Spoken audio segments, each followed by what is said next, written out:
Man, what an incredible service. I just want to talk to you for just a few minutes. And I mean that. Actually, yesterday, I was just spending time with the Lord, and the Lord just told me that a few people had something that He wanted them to share today. So He just gave me a few little points to bring up to remind us of some stuff. But before I forget, I wanted to, the kids may be dismissed. I didn't know if y'all was going back or not. But I know we got a lot of people out. A lot of people are doing family stuff, which that's incredible. I'm all about family. But today's been so divine already. One thing, before Mr. Dale mentioned Elijah and the double portion of Elisha, the Lord spoke to me. Before he even said it, the Lord spoke to me there and said, He told me this: if we expect to have a double portion, we have to burn all plan B. Come on. Before Elisha could inherit a double portion, he had to burn his the plow, and he had to get rid of his provision. Amen. His natural self-provision. And I feel like maybe we are keeping, some of us, including myself at times, we're keeping plan B there just in case God doesn't do His part. We'll still got our plan B. And you'll never walk into the double portion unless you truly let go of plan B. Because God's all about plan A.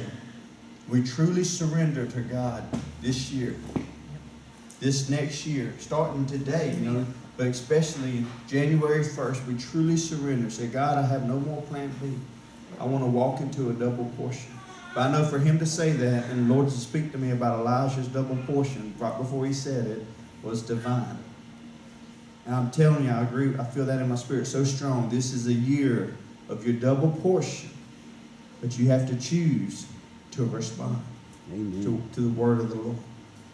Let's go to Mark chapter 10.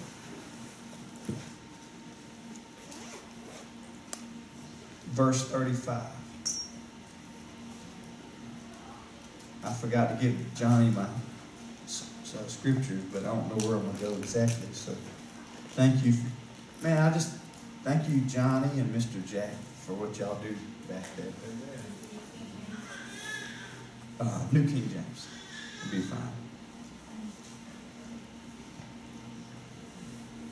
Let me ask you a question. I want to get you to think about some stuff just for a few minutes.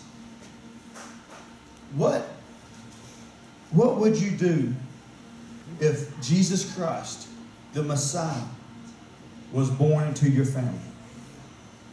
What if, say you were Mary or Joseph,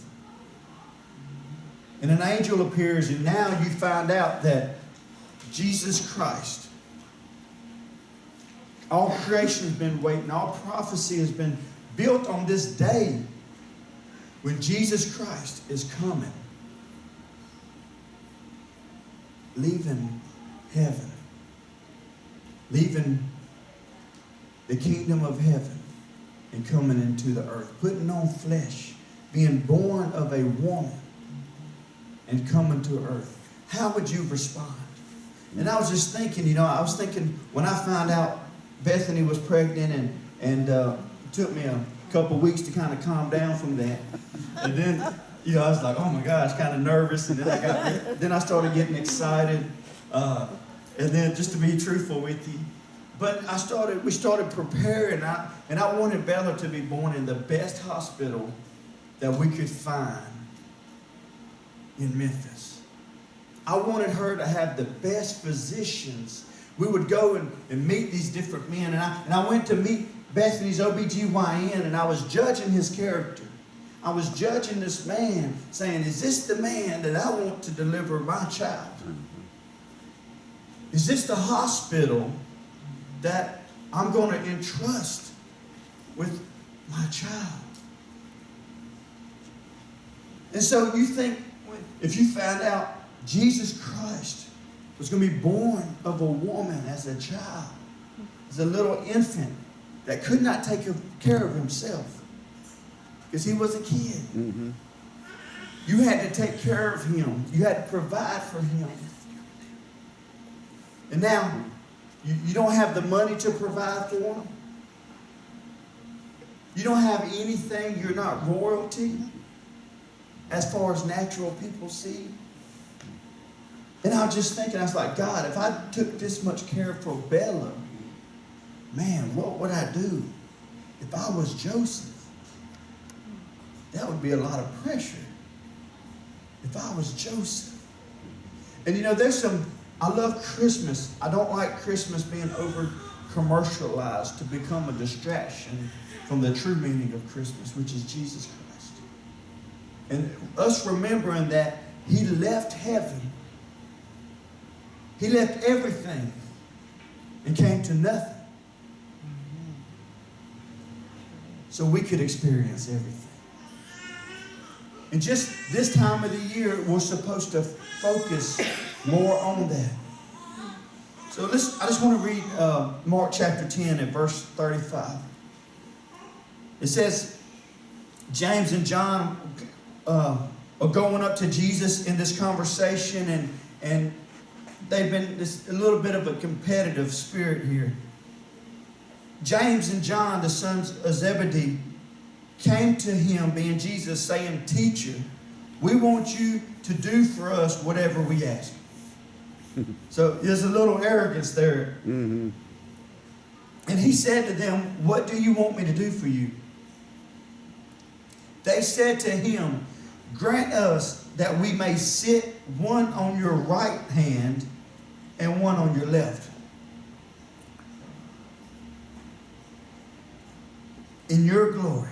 So let's say, Jesus, out of all the disciples, we're just talking to you, just us two. Mm-hmm. We got together and we came up with this plan. When you're sitting in the glory, we want to be the two, out of all people, to sit on your right hand and your left hand. That's a pretty bold thing to ask him. But Jesus said to them, you do not know what you ask. Are you able to drink the cup that I drink and be back? So he's bringing correction here. But I love the way Jesus corrects. Now, when he corrected the spirit of religion, when he was correcting the enemy, the devil, he was very straight with him. Amen. He didn't butter the roll much. When he was correcting, bringing correction to the Pharisees, he was very straightforward. Oh, yeah. And sometimes, a lot of times, he would actually entice them to get more angry. But when he talked to his beloved, his children, he did it in such an encouraging way. He said, you do not know what you ask. Are you able to drink the cup that I drink? And be back. He's saying, you guys want to sit on the throne? You're going to be able to go through what I'm about to go through. Yeah. And be baptized with the baptism that I'm baptized with. They said to him, we are able. So more arrogance there. So Jesus said to them, you will indeed drink the cup that I drink. And with the baptism I am baptized with, you will be baptized. But to sit on my right hand and my left hand is not mine to give. This is very powerful. But it is for those for whom it is prepared. And when the 10 heard it, so the other 10 now have heard about this in this conversation. So that tells you they wasn't in the first part of the conversation. When the other 10, I'd probably be a little upset too. Like, man, why are these guys trying to have this private meeting with Jesus about getting that favor spot in his glory? So they said when the others heard it, they began to be greatly displeased with James and John. And this is how Jesus handles this situation. Let me ask you this. To me, isn't it encouraging? Jesus was perfect. Of course, we know that. But the 12 men that followed him messed up a lot. Isn't it encouraging to know a little bit that they were human? Yes. Isn't it encouraging to know you don't have to be perfect? You do have to be teachable. Amen. But you don't have to be perfect to be a true disciple of Christ. And so sometimes when the scriptures record this, It gives me hope. And it says, but Jesus called them to himself and said to them, you know that those, see, James and John were wanting to be in a position of authority to rule over people. Their motive behind this was to be positioned to the point where they had authority, and they were wanting to separate themselves from humanity, and even to the point that their other 10 disciples to be better than them. And he says, you know that those who are considered rulers over the Gentiles lord it over them. And that's what Jesus is telling them. He's like, guys, you know, you're trying to be like the Romans. You're trying to be like the Gentiles. You're trying to put yourself in a place where you can have authority and rule over people and have control over people. And he says, and their great ones exercise authority over them. So they were wanting to be able to exercise authority, even over the other 10. And Jesus said, yet it shall not be so among you. So he's true. He's teaching, he's showing us now what true kingdom authority looks like. He showed us what worldly authority looks like. Now he's saying this is true kingdom authority. He says, but whoever desires to become great among you shall be your servant. And whoever of you desires to be first shall be slave of all. And I've read all that to read this, to give us context for this statement right here. For even the Son of Man did not come to be served, but to serve, and to give his life a ransom for me. So it gives us two reasons that Jesus came to this earth in flesh and blood. One was to give his life for ransom, to go to the cross. But the other part was to serve mankind. Amen. He didn't come just to give his life. He also came to serve. He didn't come to be served, but he came to serve. It is an upside down pyramid of a diagram than what the church and the kingdom tries to operate in today. That's right. Jesus' life looks totally different than what most churches look like today. Amen. The more higher ranking position you have in most churches, the more separated you are from people. And that's not kingdom. That's not the true kingdom of God. That's trying to relate a church to the Gentile way. Amen. And this is what he is dealing with here. He's saying, guys, if y'all are really wanting to be great, you got to be slave to all. You got to be servant to all. Amen. And it's just amazing that Jesus never built a huge church. He never built a church at all. Now, church is biblical, of course. Jesus never even had his own home to sleep in.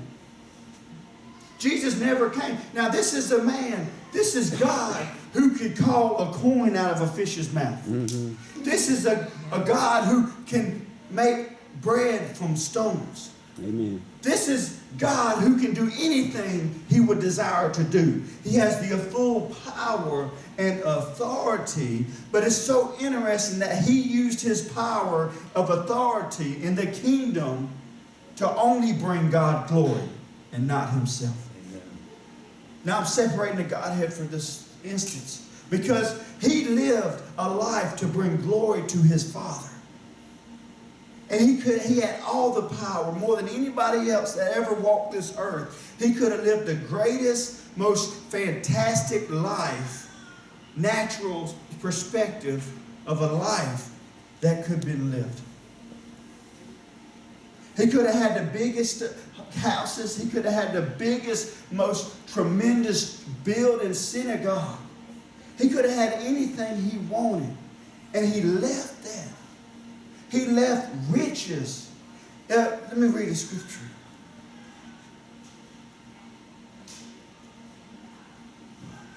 Oh, help me.